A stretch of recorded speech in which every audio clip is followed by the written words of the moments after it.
Welcome back to the Lift, Laugh, Love podcast. I've spent a lot of time over the years looking at failure and how it shows up in my life. And I can backtrack all the way to the first time that I started playing sports in my life. It began with baseball or t-ball, as a kid, and experiencing the wins and the losses and how I became a part of a team or how the team played together, all the way up through middle school, which is about as much baseball as I played, before getting into cross country and track as a high school athlete. I excelled at track and cross country, pushing some of my physical limits, but never really optimizing my nutrition in order to meet that track and cross country goal. What I didn't know at the time about physical fitness, performance, and reaching our goals was that there's a huge emotional component to the journey. If we're not tapping into those limiting beliefs and those negative core beliefs that we hold about ourselves, we may never reach our physical fitness goals because we will always come across opportunities to limit ourselves with the negative core beliefs that we were programmed to believe in our lives. Things that resonate with me a lot are, I'm not worthy, I don't feel loved, or I'm not worthy of love. And when I uncovered time that there's an emotional component both to coaching, but also to support our athletes and our clients through their physical fitness journey, because understanding what our clients' core limiting beliefs were by listening and by asking clarifying questions and deeper questions than, say, like, how many sets and reps are we going to do today? Or what exercises are we going to program? Or what exercises are best to get glute definition or ripped abs? It goes way beyond that. And it wasn't until I began to explore my life through my relationships that I didn't start to see the emotional component to my own physical performance and fitness goals. I could even relate it back to how many times I tried college before I actually finished it. And I like to think back on the time that I spent in college as opportunities to fail forward. Yes, I tried UNC as a freshman and a sophomore, and it wasn't the right fit. The town wasn't great for me. Greeley can be very dreary in the winter, and seasonal affective disorder is a real thing. You can get really low when there's not a lot of sunshine, and you're not in an environment that's conducive to an emotional journey like what college can be. And I took the opportunity to transfer over to CSU. So again, I wasn't failing out of college, but I was failing forward in my choices. Was UNC the best choice for me? No, but I failed forward to the next level. CSU seemed to be a better fit for me, but I was still failing forward in my choice of focusing on history as my major.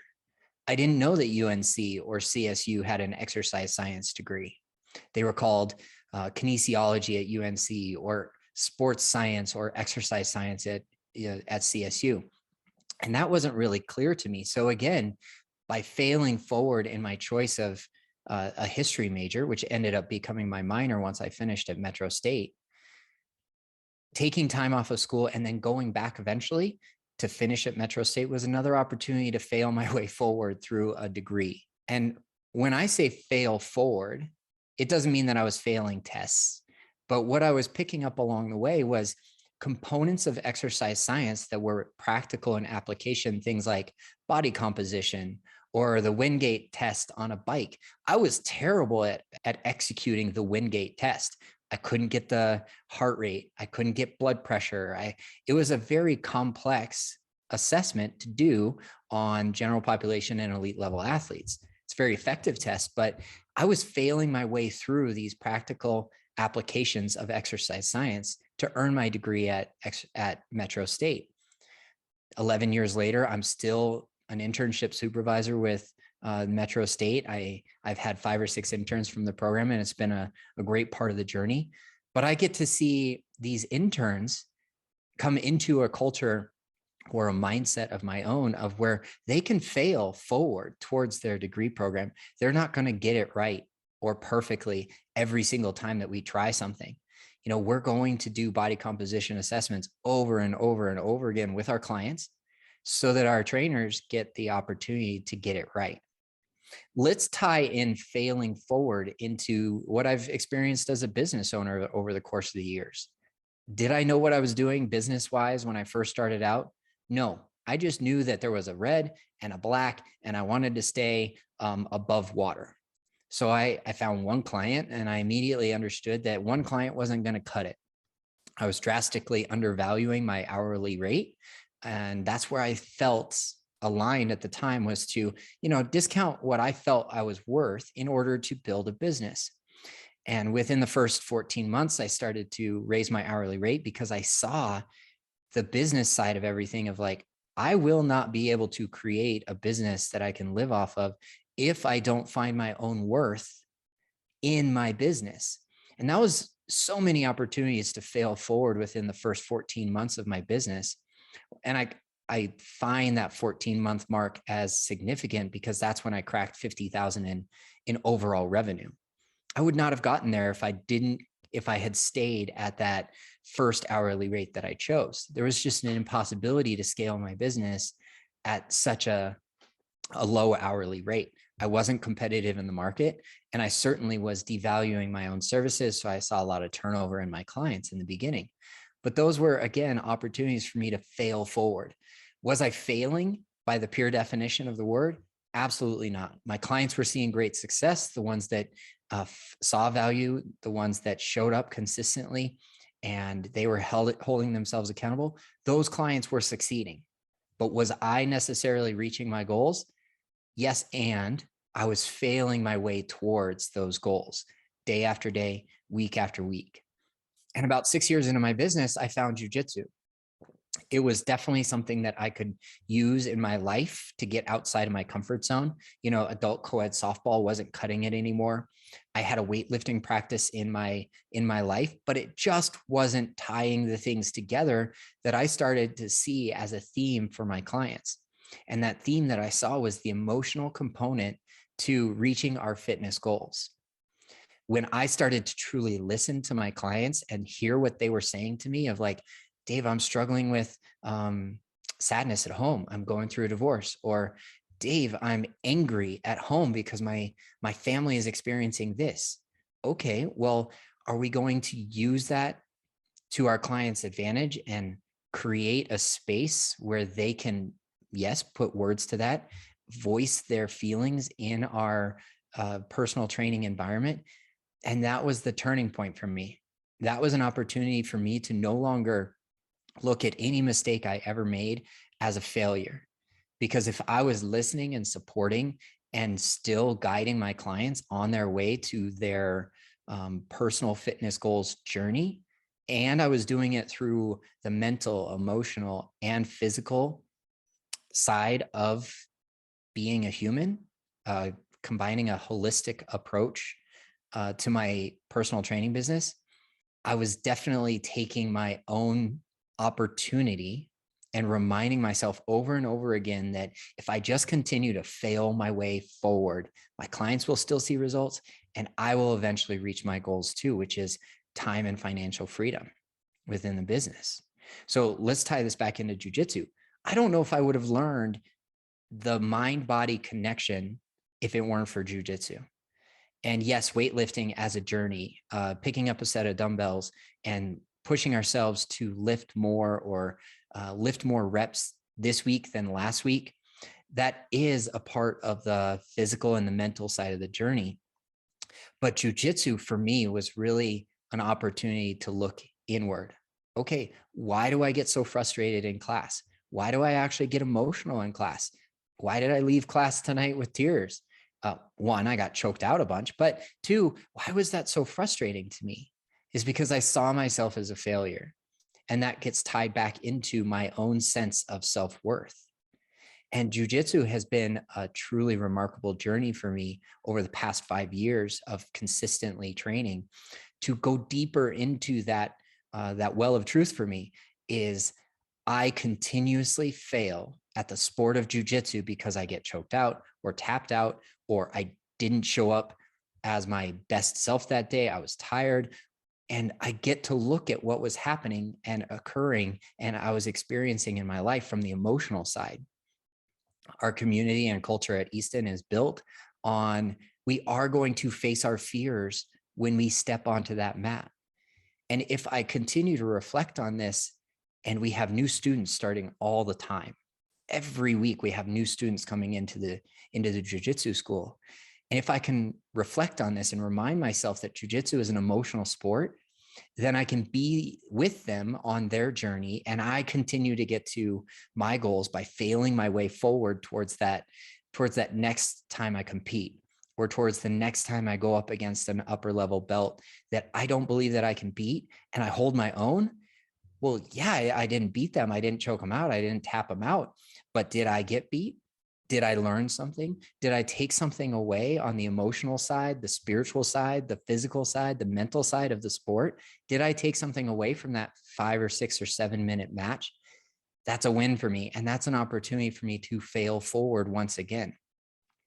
Did I learn and execute the move of the day perfectly? No. But when I see that same move taught 6 months or a year down the road, I get to build upon what I already learned in kind of a failing forward mentality of like, if I'm always believing that I'm a white belt and I bring a white belt mentality where I'm always learning and always striving to learn more in the sport of jiu-jitsu, then I've tied in the emotional component of the sport, and I've developed a better connection between my mind and my body and my heart too. If I don't acknowledge that these things are a component of reaching our personal fitness goals, then I've lost all the tools that I have as a coach. And if I forget about this mind, body, and heart connection with my clients, they won't reach their goals as quickly or as efficiently or as safely as they would like to. If I ignore this emotional component to the personal training and to the jiu-jitsu journey, I will either get hurt or I will not reach my goals on the mat. And I will not approach the sport with a white belt mentality and get the opportunities in the future to fail my way forward all the way to black belt and then beyond. I wanted to start this conversation from a fitness and physical approach because it's been a part of my journey. And one phrase that I've learned along the way, I got this from Brene Brown: I make mistakes. I am not a mistake. So the mistakes that I make in the gym, weightlifting, power cleans, doing a squat, the mistakes I make there do not define me as a person. I am not any less worthy because I make mistakes in the gym. And then through my business, I am not defined by the mistakes or the decisions that I make in my business. I made mistakes, but that doesn't make me a mistake as a person, as a human. I'm not defined by the mistakes I make. And that helps me. It guides me on my way to keeping a fail forward mentality. Yes, 11 years into my business, I'm still making mistakes, but I get to fail my way forward towards my goals. 5 years into jiu-jitsu journey, I'm still making mistakes on the daily basis when I show up at school, but that doesn't take away from my self-worth because I stuck with it. I stayed consistent. And that's where I find the value, is in my discipline. How disciplined have I been with my jiu-jitsu practice and my jiu-jitsu passion? And that's the win. That's how I have succeeded in my journey. I failed my way towards this point in my life, in my business, and in my sport of choice. And I'd like to transition this conversation and approach relationships in the same way. And I'll ask you this question as we transition into this part of the conversation: is there such a thing as a failed relationship? Or is it just a string of lessons that we are meant to learn along the way? Because wherever I am at in my life right now, it is exactly where I'm meant to be. We had a very powerful message at Flatirons Church this past weekend that helped me reflect on that. Is it called into question a lot of my leadership, my self-leadership, and my leadership in a relationship, which is something that I focus on. Am I leading this relationship in a direction that I feel aligned with? And if the answer is no, well, then I get the opportunity to fail my way forward. And last week, we touched on a concept of non-attachment in a relationship. And I would like to continue the conversation of non-attachment in a relationship as it pertains to failure. Because my relationship failed in the past, does that make me a failure? Absolutely not. Are the mistakes in my past relationships or in my current relationships defining me as a mistake? Absolutely not. And this is an approach of non-attachment, of like, I'm not attached to the decisions that I make. I am free to make mistakes in my relationship. And that makes me a stronger partner. And that makes me a more dedicated person to growth within the structure and the container of a relationship. And I want to hear from you. I want to hear what comes up for you when I discuss non-attachment through the lens of failing in a relationship. I feel as if modern society, social media, movies, TV has really done us a disservice on what modern relationships are really all about. We have been inundated by a message from Disney and other movie production companies that you got to find the one. It's got to be a lightning bolt worth of a feeling in order for the relationship to work. And I disagree. I disagree because if we are attached to that feeling, that lightning bolt that we are expecting, then we are setting ourselves up for disappointment. We're setting ourselves up for a partner who can't meet our expectations. And we're no longer approaching our relationship with a white belt mentality. And what do I mean by that?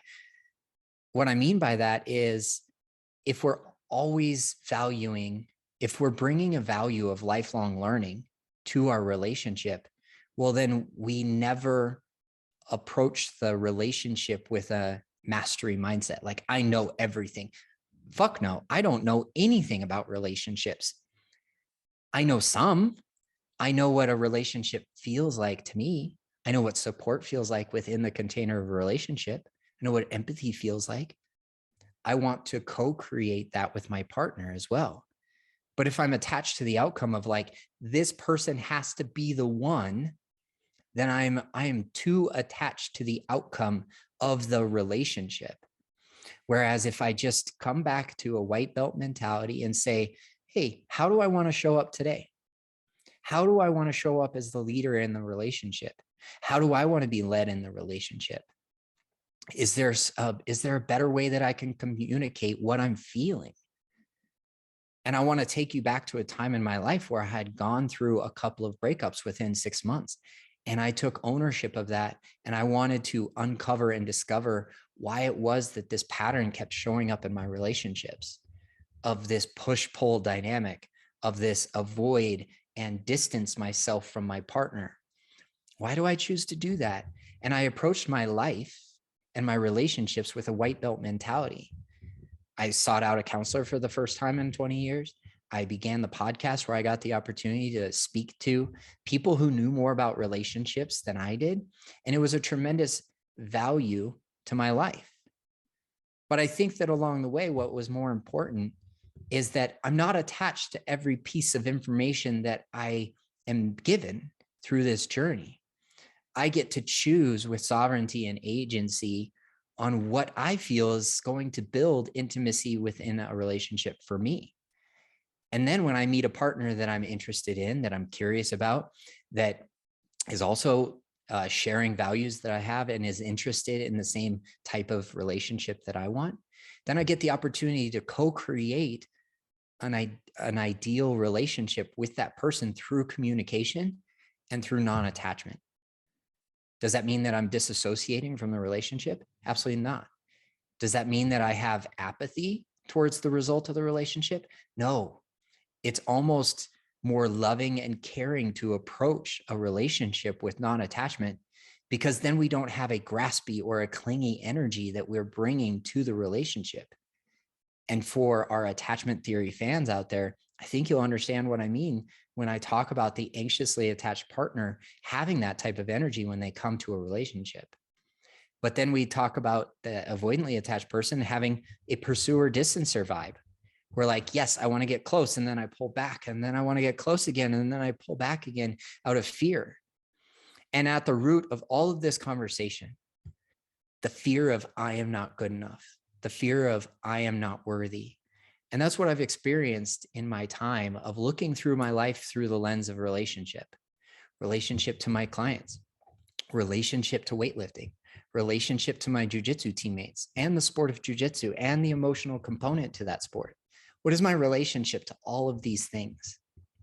And I get to ask myself constantly without attachment to the outcome of like, what can I take responsibility of in my life right now that is going to help me fail forward? And if I continue to approach my life with this fail forward and white belt mentality, then I get the opportunity to no longer define myself by my mistakes. And I'll close it out with one of my favorite quotes from Maya Angelou. Once we know better, do better. And that could be a personal mantra for me in a lot of areas of my life. Once I know more about fitness and client services, I get to do better with those clients. When I learn more about the emotional component of coaching, then I get to do better work with my clients. We get closer. We actually have better conversations about what is holding them back. What's holding me back as a coach? What am I afraid of? Am I worthy of actually working with this client? And the answer is yes. I get the opportunity to ask myself, what is it that I want out of my relationship with my business?